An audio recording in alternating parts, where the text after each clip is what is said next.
Hello, ലക്ഷദ്വീപുകാരിയുടെ പുതിയൊരു വീഡിയോയിലോട്ട് എല്ലാവർക്കും സ്വാഗതം. ഇന്ന് നമ്മൾ ഉണ്ടാക്കാൻ പോകുന്ന 1 കിലോ വരുന്ന ഒരു മാംഗോ കേക്കാണ് കേട്ടോ. അപ്പോൾ ഈ മാംഗോ കേക്ക് ഞാൻ 6 ഇഞ്ചിൻ്റെ ടിന്നിലായിട്ട് ബേക്ക് ചെയ്തെടുത്തിട്ടുണ്ട്. 1 കിലോയുടെ ബാറ്ററാണ് ഞാൻ യൂസ് ചെയ്തിട്ടുള്ളത്.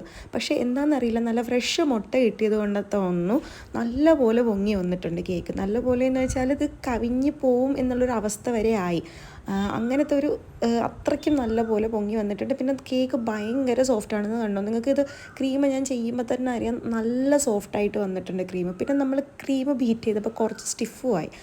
അങ്ങനെ ഞാനിതിൻ്റെ നടുക്കുള്ള ഫില്ലിങ്സ് ആയിട്ട് നമ്മൾ കൊടുക്കുന്നത് നമ്മുടെ മിൽക്ക് മെയ്ഡും വൈറ്റ് ചോക്ലേറ്റ് ചിപ്സും ആണ്. ചോക്ലേറ്റ് ചിപ്സ് ഇല്ലാത്തവർ നമ്മുടെ നോർമൽ വൈറ്റ് ചോക്ലേറ്റിൻ്റെ ബാർ നുറുക്കി ഇട്ടാലും മതി. ഞാനിവിടെ അങ്ങനെയാണ് ചെയ്തിരിക്കുന്നത്.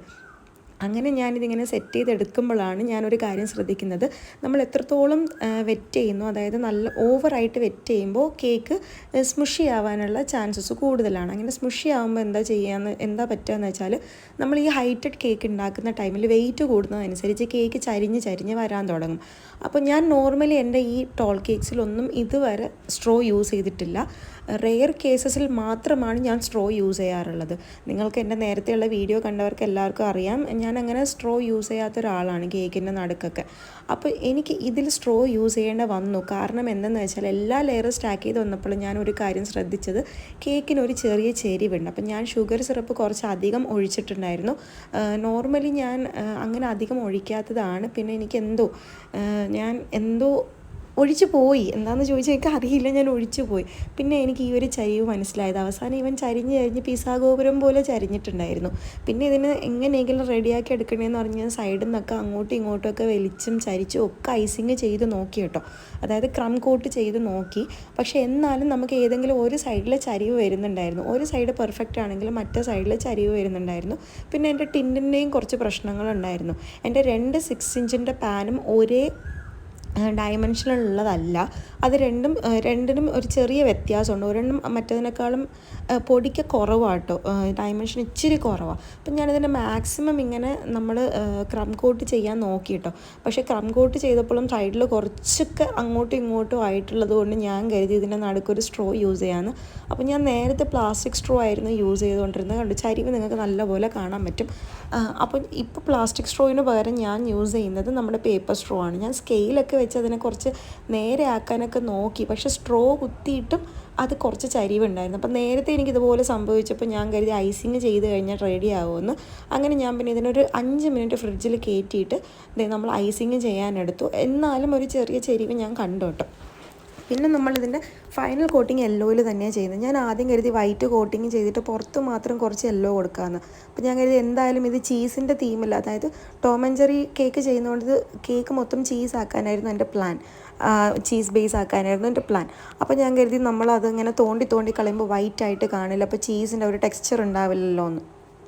അങ്ങനെ ഞാൻ മൊത്തം യെല്ലോ കളർ തന്നെ യൂസ് ചെയ്തിട്ട്, ഞാൻ ഷുഗറിൻ്റെ യെല്ലോ കളറാണ് യൂസ് ചെയ്യുന്നത്. എൻ്റെ നോർമലിയുള്ള എല്ലാ കളേഴ്സും ഷുഗറിൻ്റെ കളേഴ്സാണ്. നല്ല കളേഴ്സാണ് കേട്ടോ, പെർഫെക്റ്റായിട്ട് കളറൊക്കെ കിട്ടും. അപ്പം നമ്മൾ ഫൈനൽ കോട്ടൊക്കെ ചെയ്ത് കഴിഞ്ഞപ്പോൾ നേരത്തെ ഞാനൊരു ചെറിയ റൗണ്ട് സ്പൂൺ വെച്ചാൽ ചെയ്തുകൊണ്ടിരുന്നത്. ആ സ്പൂണ് കാണാണ്ടായപ്പോൾ ഞാൻ ഇവനെ വെച്ച് ഇങ്ങനെ ചെയ്തു. എൻ്റെ പാലറ്റ് നൈഫ് ഒന്നും കാണാൻ പറ്റിയില്ല എനിക്കപ്പോൾ ഞാൻ നമ്മുടെ വുഡൻ സ്പൂണിൻ്റെ ആ അറ്റം ഒന്നിങ്ങനെ പൊട്ടിച്ചെടുത്തിട്ട് ഇതുപോലെ ഞാൻ ചെയ്ത് കൊടുത്തു. കേക്ക് നല്ല പോലെ സെറ്റായതിന് ശേഷമാട്ടോ ഞാനിത് ചെയ്ത് കൊടുക്കുന്നത്.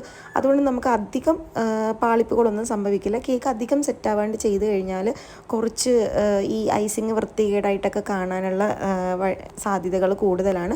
അവസാനം ഞാൻ ഈ സ്പൂൺ വെച്ച് എല്ലാം ഇങ്ങനെ സെറ്റ് ചെയ്തെടുത്തോട്ട്, ചെറുതും വലുതുമായിട്ടുള്ള കുറച്ച് ഹോൾസൊക്കെ ഇങ്ങനെ സെറ്റ് ചെയ്തെടുത്തു. ഇതിപ്പോൾ ചെറിയ രീതിയിൽ അവിടെ ഇവിടെയൊക്കെ ഇതുണ്ടാകും. ഞാൻ പിന്നീട് പാലറ്റ് നൈഫ് വെച്ചിട്ട് നമ്മുടെ ഓഫ്സെറ്റ് സ്പാച്ചുല പോലത്തെ അത് വെച്ചിട്ട് ചെയ്യുന്നുണ്ട്. പിന്നെ ഞാൻ ഈ ടോം ആൻഡ് ജെറിയുടെ കട്ടൗട്ട്സൊക്കെ എൻ്റെ വീട്ടിൽ നിന്ന് തന്നെ പ്രിൻ്റ് എടുക്കുന്ന കേട്ടോ. നോർമലി ഞാൻ ഇങ്ങനത്തെ കേക്കിൻ്റെ റേറ്റ് വാങ്ങിക്കുന്നത് നോർമൽ കേക്കിൻ്റെ റേറ്റിൻ്റെ കൂടെ ഒരു 50 റുപ്പീസോ 100 റുപ്പീസോ എക്സ്ട്രാ വാങ്ങിക്കും. കാരണം പ്രിൻറ്റിങ് ചാർജ് നമ്മൾ വാങ്ങിക്കണമല്ലോ. പ്രിൻറ്റിങ് വീട്ടിലത്തതാണെങ്കിൽ ഞാൻ പൈസ കൊടുത്തിട്ട് വീട്ടിൽ നിന്ന് ചെയ്യിക്കുന്നതാണ്. കാരണം അതും ബിസിനസ്സിൽ ഫാമിലി ഒന്നും ഇല്ലല്ലോ, അതുകൊണ്ട്. അങ്ങനെ ഞാൻ കുറച്ച് ടോം ആൻഡ് ജെറിൻ്റെ ടോപ്പേഴ്സൊക്കെ വെച്ചു. ഞാൻ നേരത്തെ യൂസ് ചെയ്ത ടോപ്പർ എനിക്ക് കിട്ടിയില്ല, എനിക്ക് ഈ ടോപ്പേഴ്സാട്ടോ കിട്ടിയത്. നേരത്തെ യൂസ് ചെയ്ത ടോപ്പർ ഇതിനേക്കാളും നല്ല രസമുണ്ടായിരുന്നു. അത് കാണുമ്പോൾ തന്നെ ഇങ്ങനെ നല്ലൊരു ഭംഗിയുള്ളൊരു ടോപ്പറായിരുന്നു നേരത്തെ ചെയ്തത്. അപ്പോൾ ഞാൻ 2 കേക്കിൻ്റെ ഫൈനൽ ലുക്കും ഞാൻ കൊടുക്കാട്ടോ. നേരത്തെ ചെയ്ത ടോം ആൻഡ് ജെറി കേക്കിൻ്റെ ലുക്കും ഇതിപ്പോൾ രണ്ടാമത് ചെയ്ത ടോം ആൻഡ് ജെറി കേക്കിൻ്റെ ലുക്ക് 2 ഞാൻ കൊടുക്കാം. നിങ്ങൾക്ക് ഏതാ ഇഷ്ടപ്പെട്ടതെന്ന് വെച്ചാൽ കമൻറ്റ് ചെയ്യണം കേട്ടോ. അപ്പോൾ അപ്പോൾ ഞാൻ ഇതുപോലെ ചെയ്തിട്ട് ഇതിൻ്റെ മേലെ ഒരു പേര് എഴുതാനുള്ളൊരു സാധനം കൂടെ ഉണ്ടായിരുന്നു.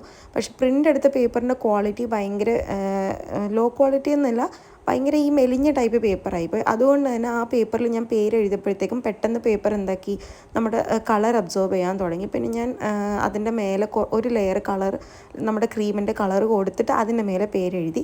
അപ്പോൾ പേര് കുറച്ചുകൂടെ ഭംഗിയിൽ നമുക്ക് കാണാൻ പറ്റി. ഇതുപോലത്തെ ഒരു സാധനമാണ് ഞാൻ കൊടുത്തത്. എന്നിട്ട് ഇതിൻ്റെ മേലെ നമ്മൾ പേരെഴുതി. ഞാൻ ആദ്യം ഇത് 3D കേക്ക് ആക്കാമെന്ന് വിചാരിച്ചത്, പിന്നെ കരുതി വേണ്ട, കുറേ പണിയാവും, റംസാൻ ആയതുകൊണ്ട് അധികം ഇതിൻ്റെ മേലെ നിൽക്കാൻ എനിക്ക് വയ്യ. ഇപ്പോൾ ഇത് തന്നെ കസ്റ്റമറിന് ഇഷ്ടമായി. അപ്പോൾ ഞാൻ ഇതായിരുന്നു കേട്ടോ രണ്ടാമത്തെ കേക്കായിട്ട് കൊടുത്തത്. ഒന്നാമത്തെ കേക്കിൻ്റെ പിക്ക്. അപ്പോൾ ഇതാണ് ഒന്നാമത്തെ കേക്ക്, ഇതാണ് രണ്ടാമത്തെ കേക്ക്. ഏതാ ഇഷ്ടപ്പെട്ടതെന്ന് കമൻറ്റ് ചെയ്യണേ. ബൈ.